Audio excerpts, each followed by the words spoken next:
The Icons of Real Estate Podcast. Are you ready to learn the proven money-making secrets from top-producing Icon agents? Ready to skyrocket your business? This podcast is for you. Tune in every week and find out how to implement proven strategies to 10 times your business. From $3 million to $30 million in just 12 months.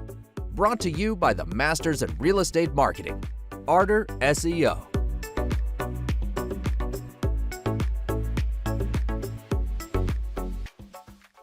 Welcome to Icons of Real Estate. I'm Tim Calloway. We have a very special guest from Springboro, Ohio, Matt Collins. Matt, how are you? I am doing great, doing fantastic. Thank you for having me. Yeah, thank you for being here. Now, Matt, I'm going to ask you a question I ask everyone, and it's always the first question, but from where it goes from there, that's up to us. But were you a child of 5 years old tugging on your parents' pant leg saying, "Hey, mom, dad, how did I become a realtor? I don't want to be a cowboy. I want to be a realtor." Right, absolutely. I kind of fell into this industry. It's been quite a journey. It's been a lot of fun, but absolutely, real estate snuck up on me by surprise. Well, tell us a little bit about it. I mean, you don't have to get in great detail, but did you have a mentor, or was there someone dragging you, you kicking and screaming into real estate, or? Sure, absolutely. So after I got out of the Marine Corps, I jumped into internet technology. So I ran a technology company for about 20 years, got tired of corporate America, and so I sold it. Wow. After we sold that company, my wife and I wanted a little bit of elbow room, and we bought a couple of acres up in the Springboro area.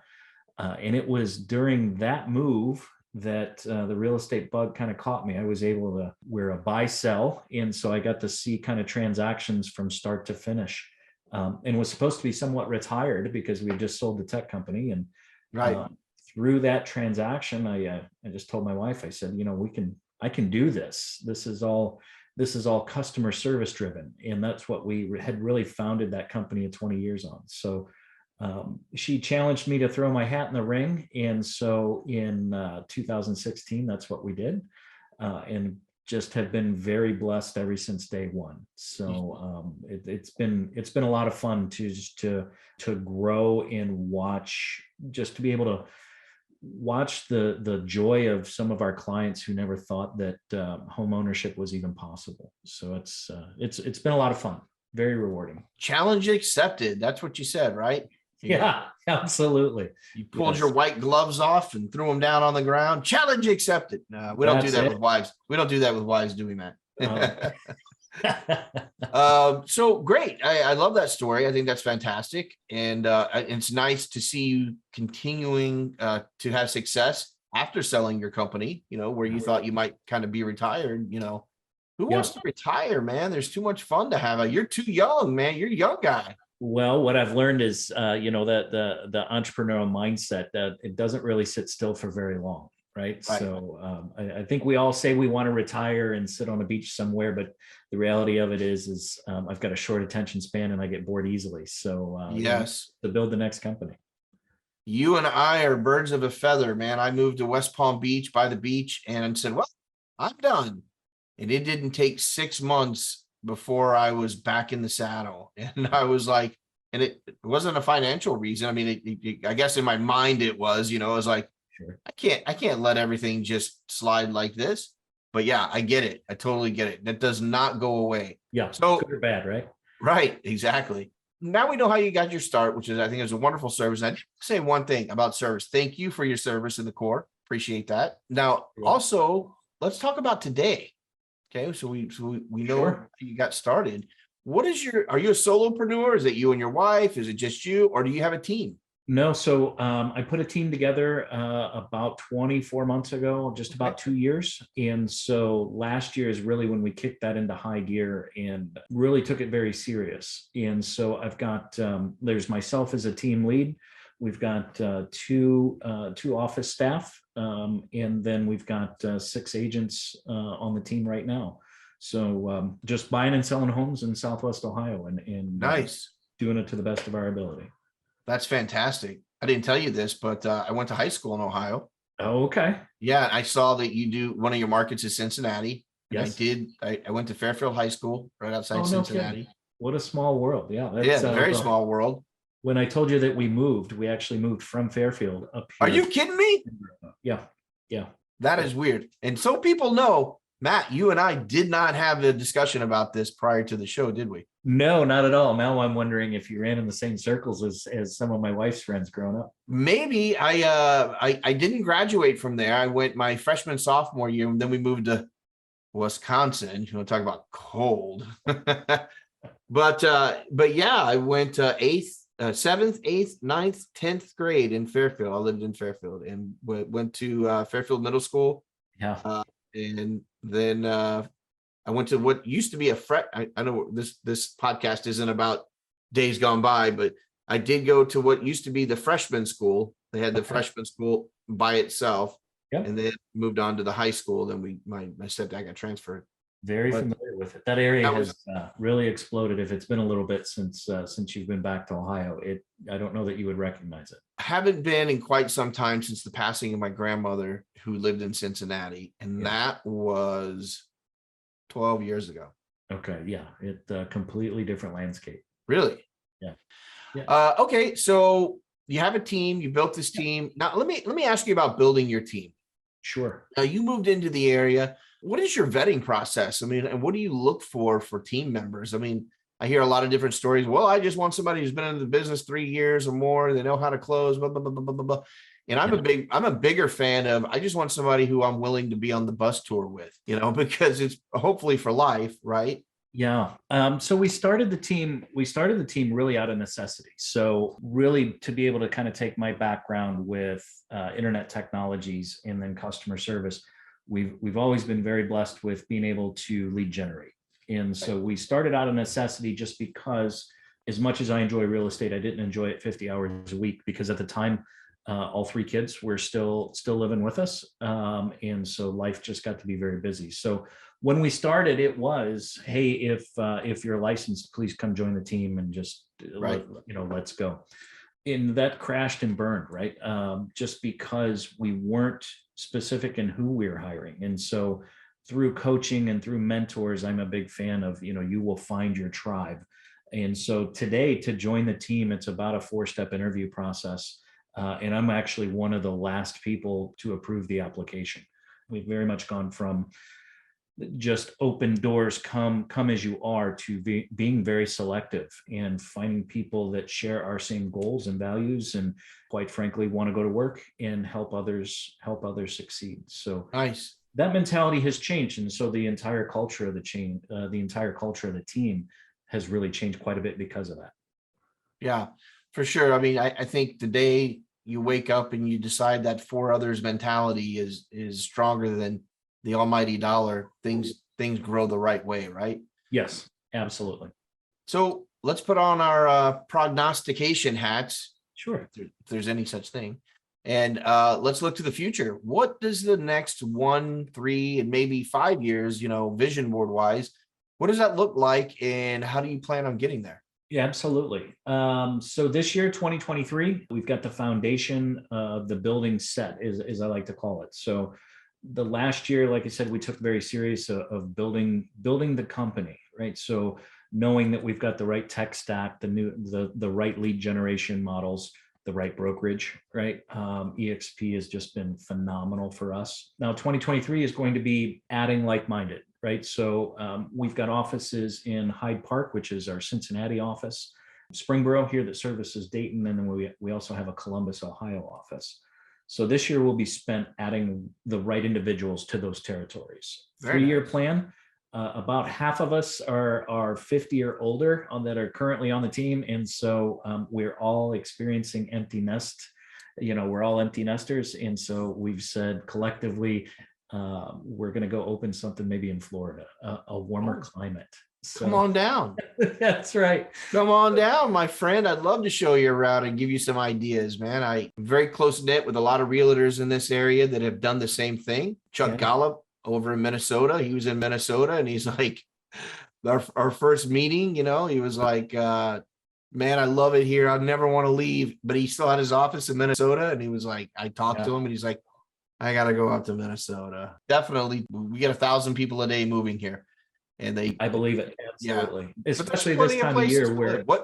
What areas were you especially, thinking about, Matt? so you know what, right now it's kind of a big pie in the sky. So Ah, we are looking, I'll say it has made the vision board, right? But we haven't started to put really a tremendous amount of thought into it just yet, only because we've got to make sure that the Ohio region is solid and is running. Because yeah, as you know, yeah, a market expansion isn't necessarily the easiest, right? right. And so we learned a lot opening up the Columbus office, and so once we kind of get that all ironed out and solidified, then we can take a look at moving across state lines. Very nice. So yeah, Well, we'll see. we Absolutely. welcome you with open arms. So, Yeah.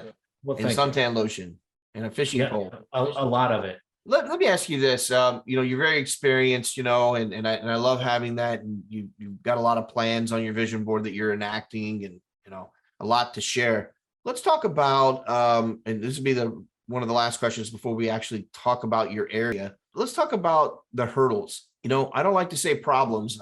We're in the solution business, right? We're here to take people's dreams and make them come true. Mhm. Kind of like Disney, I guess. But ultimately, what hurdles what do you find some of the consistent hurdles that you have to overcome on a regular basis, Matt? I'll say, especially over the last couple of years, as we all know, the real estate market has been busy, is a good way to put it. I'm going to say one of the hurdles is just rising above the noise and spending some time educating. And what I mean by that is, what I tell the team is, we'll buy or sell 15 or 20 homes a month, and that's what we do, right? Right. So to us, it can kind of become kind of commonplace. We have to remember that for our clients, they're only going to do this 2 or 3 times in their life. Right. And so we spend a lot of time educating, because if you think about the butterflies and the nervousness that our clients experience, whether it be on the buy or sell side, right, they're still nervous, they're still anxious. Sure. Well, we know that education removes that anxiousness. When we can educate our clients on the process and what to expect, it removes the anxiety and allows them as a family unit to make the best decisions for them, right? And so we are merely stewards, right? We're guides through the process. And so that is completely our job, is to educate our clients so they can make the best decision for them. And once we have those marching orders, it's time for us to go to work, right? Nice. Some of those hurdles has been getting somebody's attention long enough to help us help them, I guess is a good way to put it. Right. Right. And so to take that time and not rush things. So for example, we don't rush in and write contracts on the first house that we see without making sure you can afford it. Right. We don't just willy-nilly post a sign in the yard with an asking price without understanding the data of what drives that price. Right. So again, taking the 20 or 30 minutes to explain again, either a buyer or seller of, here's what we can expect. Here are the milestones that we need to meet before moving forward. So rising above the noise, just because it's been an incredibly busy market for the last couple of years. For sure. And I think that's great sage advice, of course. So your opportunity, extol the greatness of Ohio, the Buckeye State, Sure. Cincinnati, Dayton, Columbus, Springboro. Tell me about it. Why in your areas that you work in, if I'm transferring out or coming into town or whatever it might be, doesn't Sure. matter the reason I'm coming. Tell me why I should live in any of those areas, or at least tell me the greatness of those areas. So I'll tell you, and this goes back to, off camera, we were talking about getting older, and the age makes us wise beyond our years, right? Right. That's what I tell my wife. I've had the opportunity to be born and raised in Ohio. I grew up, I left, in the military, had an opportunity to travel the world, see as many states that I have.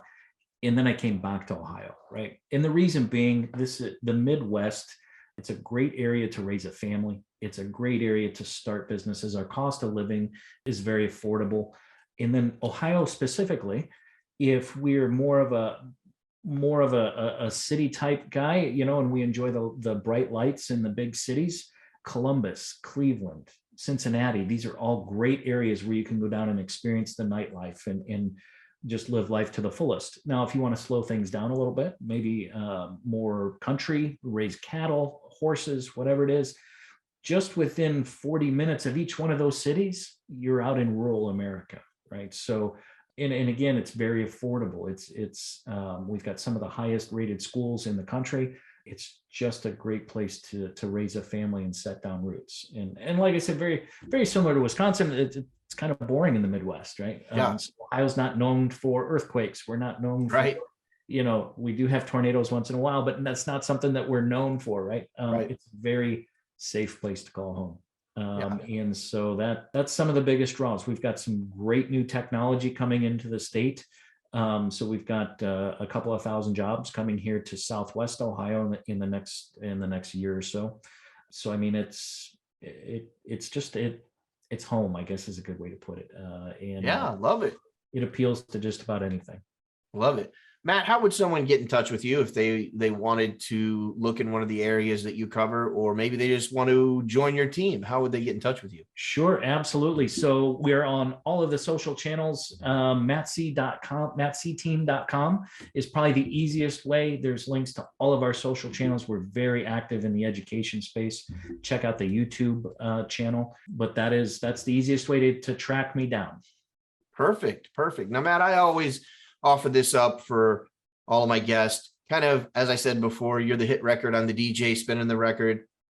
Take us out the last minute or two, give us a good word, whatever's on your mind, your heart, your soul, that you think people need to hear, whether it's about business, Ohio, your family, whatever you think it might be. Oh, that's a tough one. Let's see here. Boy, where do you start? Do you make it business specific? You can make it anything you feel like people need to hear on a positive note. Okay. All right. Ending on a positive note. Some of the best advice that I've been given and have relayed down to everybody in my bubble is we live in a very busy time, right? We have to remember that when we click on the evening news at night, they say, if it bleeds, it leads. And if we watch the evening news, we're going to feel that the world's coming to an end and we're all going to die very soon. I would encourage you, turn it off, right? Say hi to your neighbor. Go meet the guy that, at the meat store here in town and introduce yourself. We are all people. And if we start treating people like that again, we're going to find that the world is just so much of a better place. So don't believe the rhetoric, turn it off, ignore it, put it out of your mind, and just get back to being a person. I love it. That's great advice, Matt. And what's really ironic about it? I like to say funny, but then people go, what's funny? What's ironic is the last time that I knew every one of my neighbors was probably when I lived in Ohio or Wisconsin. And I'm not saying, hey, those are the only places know your neighbors. I'm not saying that. But I do think the Midwest holds a value like that some of the other areas, because even in Florida, I've been here quite some time, and I don't know any of my neighbors. Yeah. And it's just the way we're all transplants. We're all from different places. And it's just interesting what you were saying about the Midwest. Yeah. And that's something. Yeah. Matt Collins, EXP, Cincinnati, Columbus, Dayton, Ohio, the Buckeye State. Thank you so much for being on the program. I've enjoyed it thoroughly. I do look forward to catching up with you the next 3, 6, 9 months, see how things are going. And of course, reminiscing about Fairfield, Ohio. Hey, thanks, Tim. It was great being here. Have a great week, Matt.